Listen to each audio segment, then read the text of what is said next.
Good evening, I'm a student of PBA 2+2 Russian. My name is Kliukach Gleb and my ID number is f19401010 and I have the assignment number 5.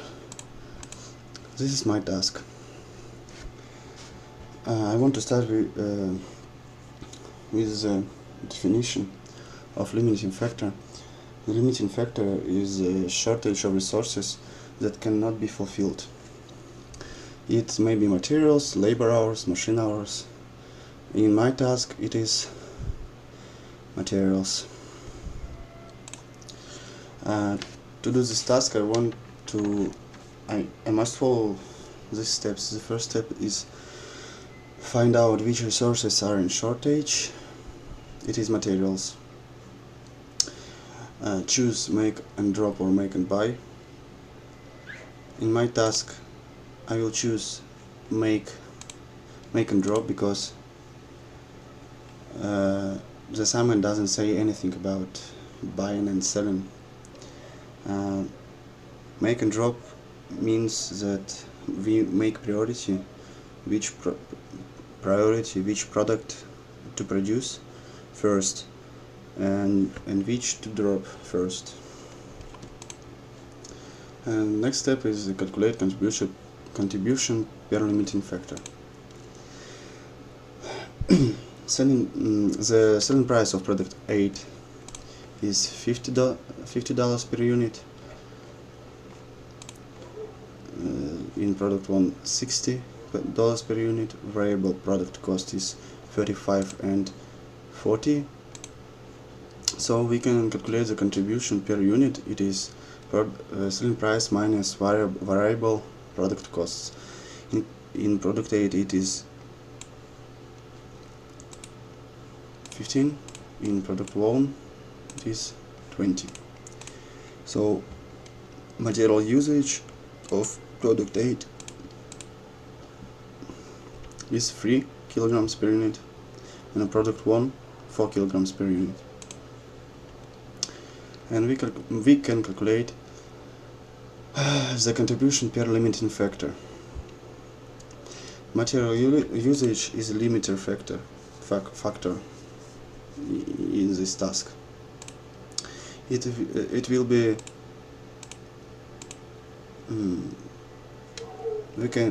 we must divide contribution per unit into material usage. 15 divide 3 equally $5 per kilogram. This is the same, $5 per kilogram.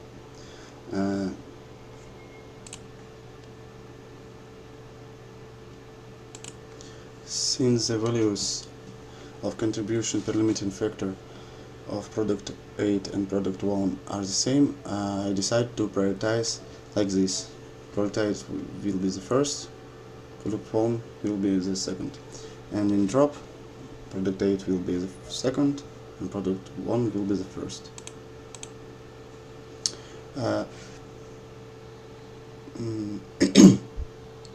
We need to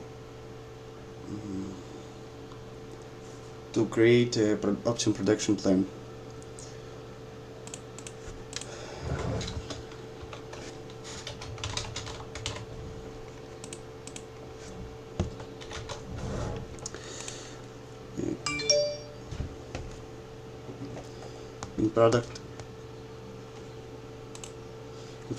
In production 8 we have limiting factor material is 400 kilograms. Demand from statement of the task. The demand unit is 6000. Material usage is 3 kilograms per unit. So we need to know how many kilograms we need to satisfy the demand of 600 units. We need to multiply demand into material usage. So we need 1800 kilograms. So remaining will be 4,000 minus 1,800. It will be 2,200. So product 8 fulfilled.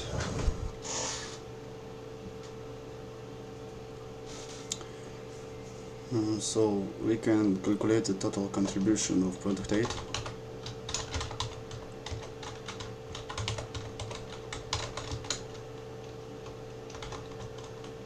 Production 8.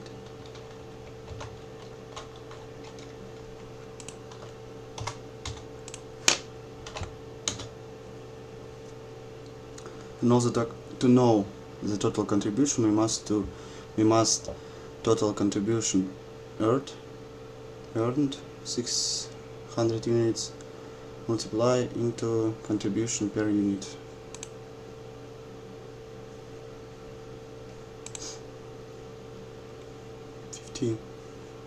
Fifteen.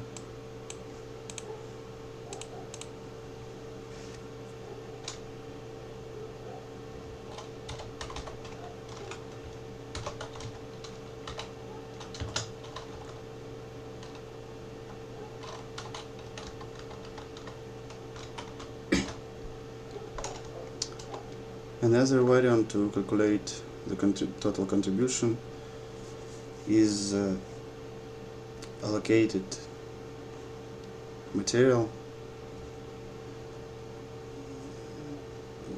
1,800 kilograms multiply into contribution per limiting factor, $5 per kilogram.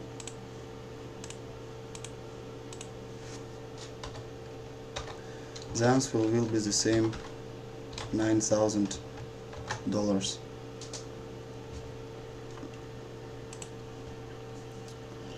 For product B, we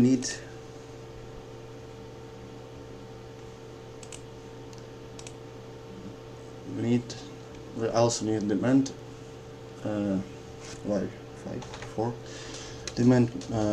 Demand multiply into material usage of production volume. Product volume.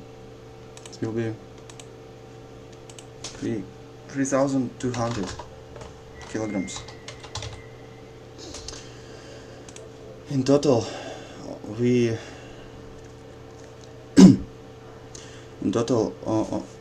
4,000 kilograms of material were available for us. 1,800 went to product 8 and only 2,200 remained. Therefore,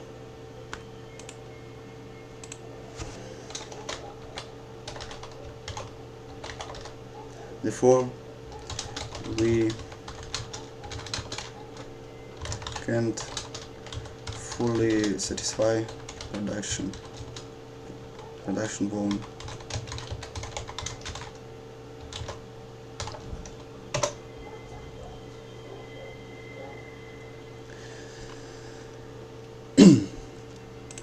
In the beginning we have a demand unit 800, but we can produce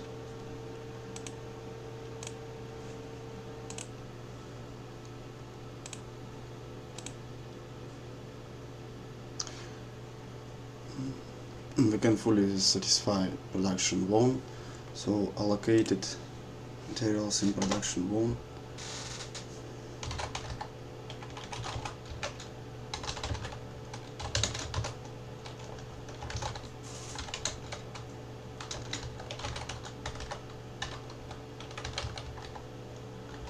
Yes. 1,000 kilograms.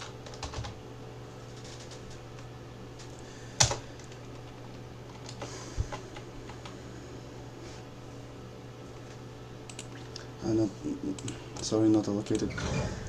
The leg one is 1000 kilograms. We can calculate the units.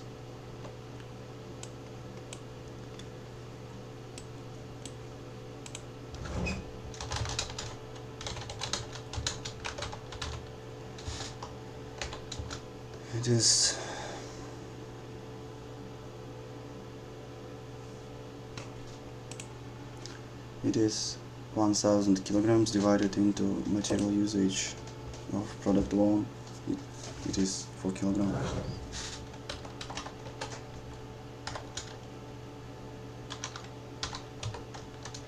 It will be 21 to 250 units.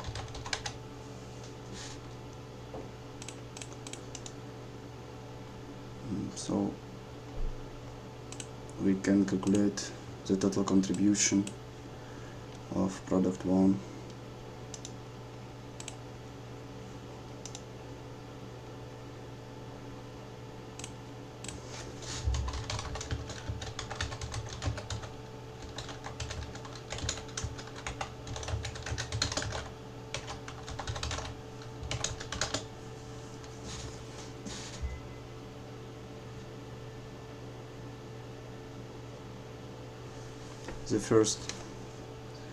The first variant is the units, like units, multiply into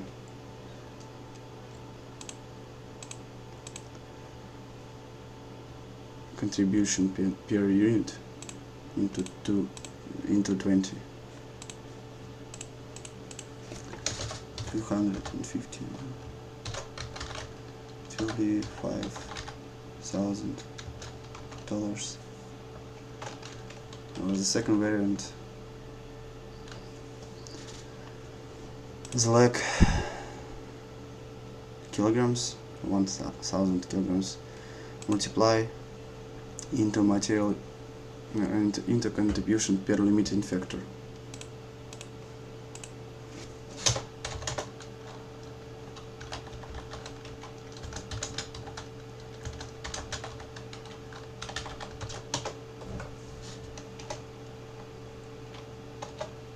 So we in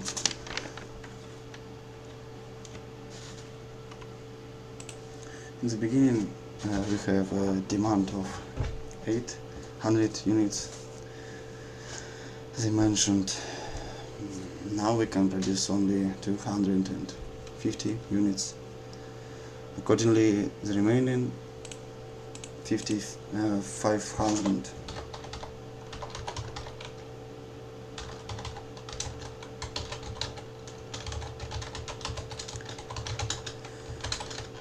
we can not produce.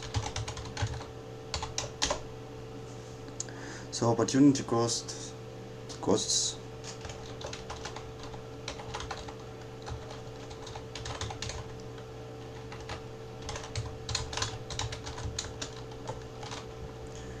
of 550 units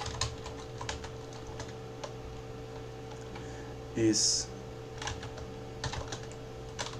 550 units multiply into contribution per unit.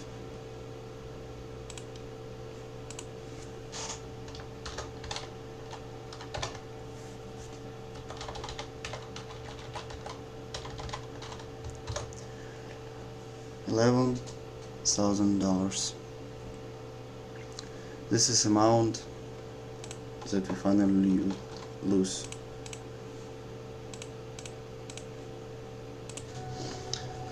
So the next task is cost card.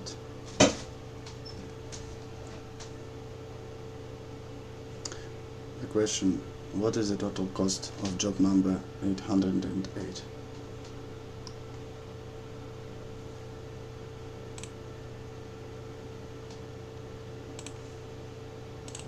So fulfill the table. Direct labor is direct material is 100 and half.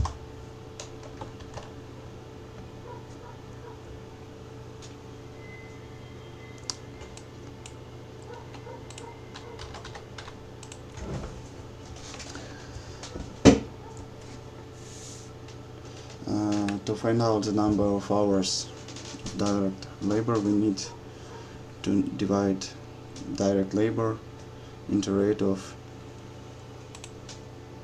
16 per hour, $16 per hour. Direct labor is 200.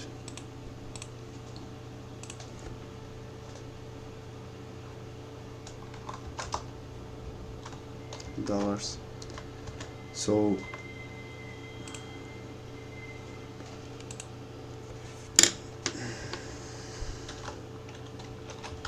the number of hours will be 200 divided into $16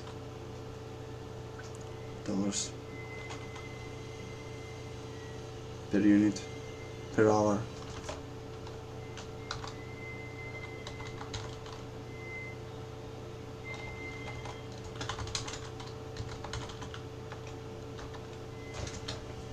It will be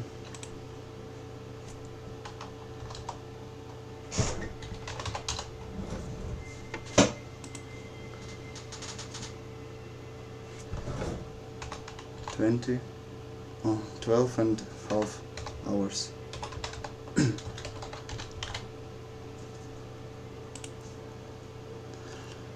We don't have direct expenses in this task, so this is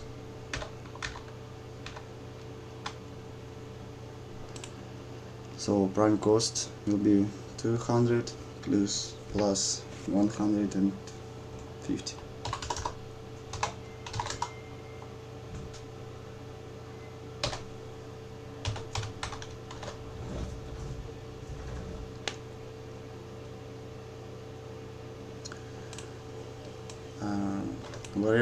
Variable production overhead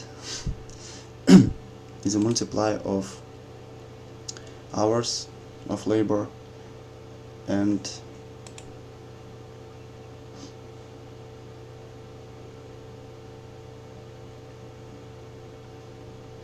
rate of dollar per direct labor. It is $6.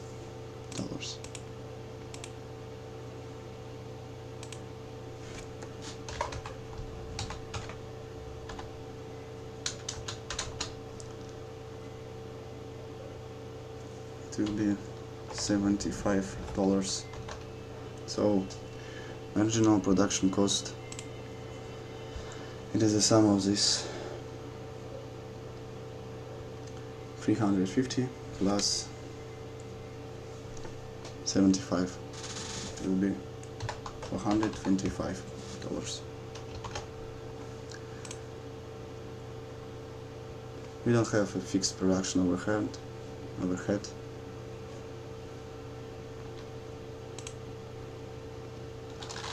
Total production costs will be the same with marginal production costs.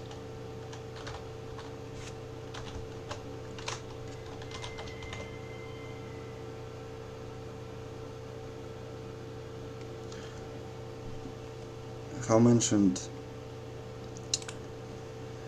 in statement,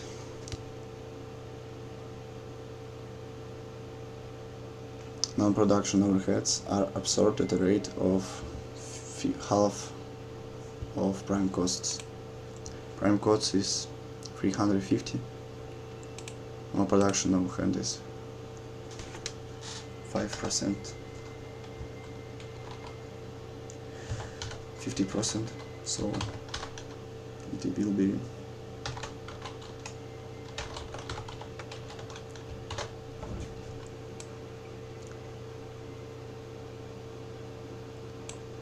$175.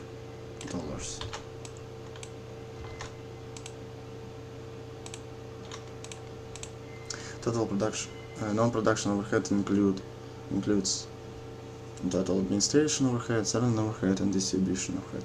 So total cost is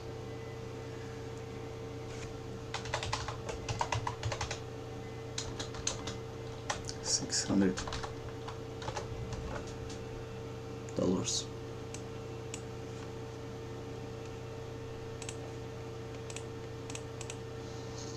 So now I will talk about the elements of cost card table. The first is direct material. Direct material costs are the costs of raw material or parts that go directly into producing products.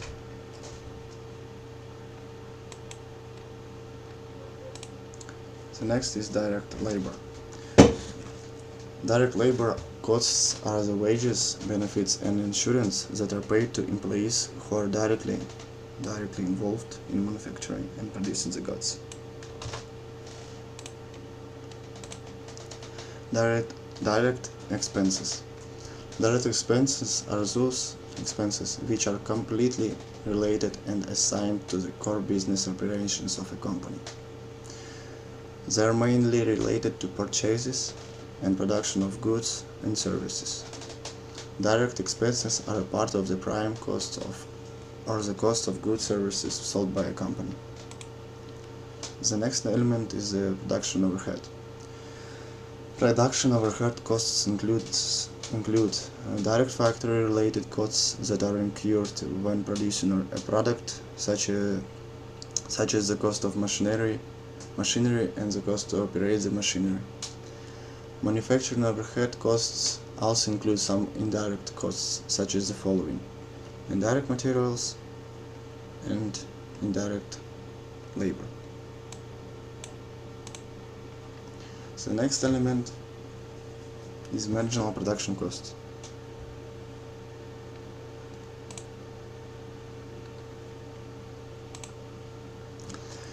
Marginal cost of production is an important concept in managerial accounting, as it can help an organization optimize their production through the economies of scale. It includes all of the costs that vary with that level of production.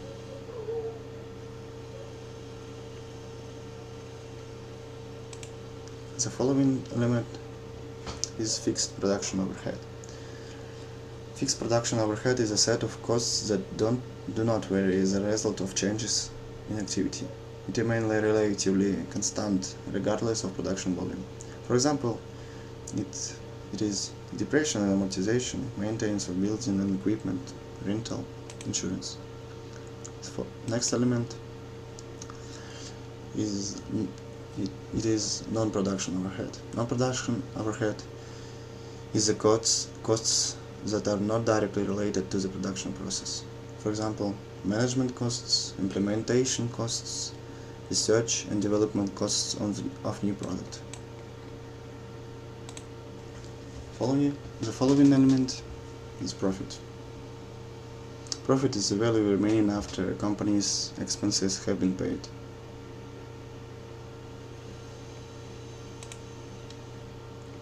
And last, it is selling price. It is the amount that a buyer pays for a product or service. Thank you for your attention. Good wishes, best wishes.